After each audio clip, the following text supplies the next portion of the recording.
far can we get if we sail a little bit high?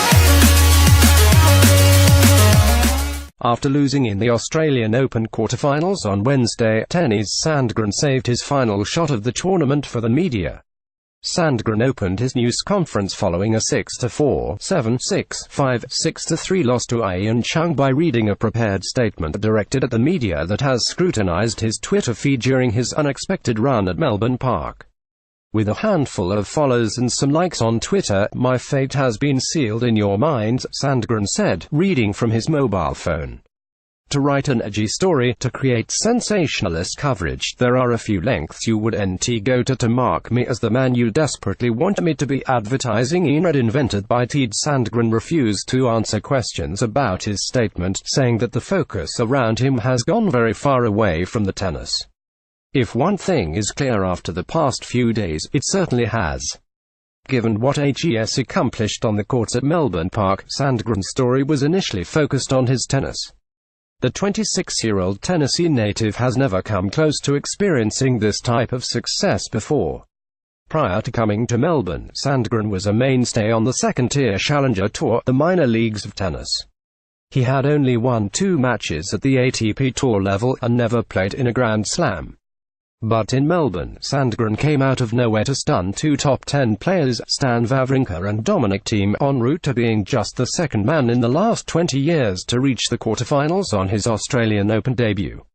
What started off as a fairy tale story, though, began to change tenor when Sandgren's social media activity came to light.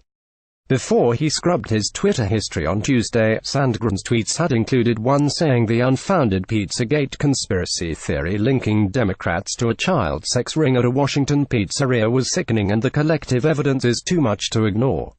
He also tweeted in 2012, stumbled into a gay club last night, my eyes are still bleeding, no one should see that. Among his recent retweets was a video by Nicholas Fuentes, a former host of a podcast called America First who attended last year's white nationalist rally in Charlottesville, VA.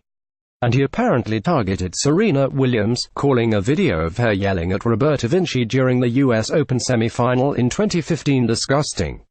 Williams had taken notice, sending her own tweet during Sandgren's match, saying Turns Channel, a message her followers interpreted as a response.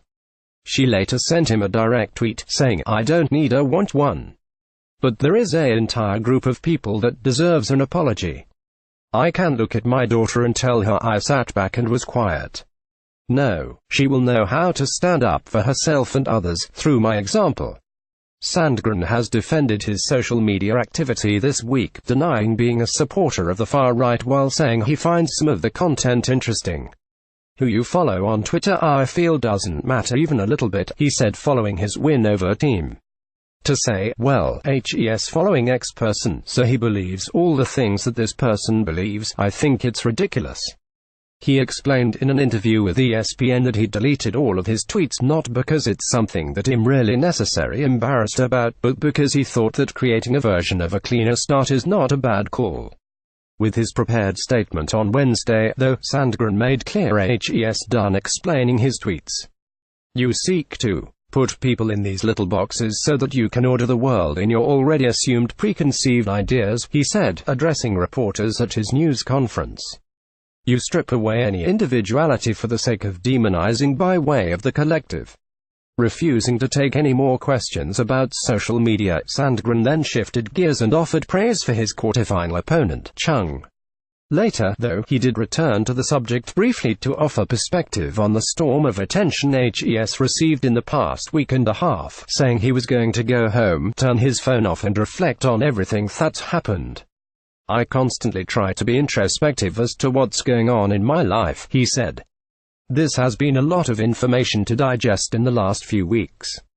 So I need to take ample time to do so I can move forward correctly.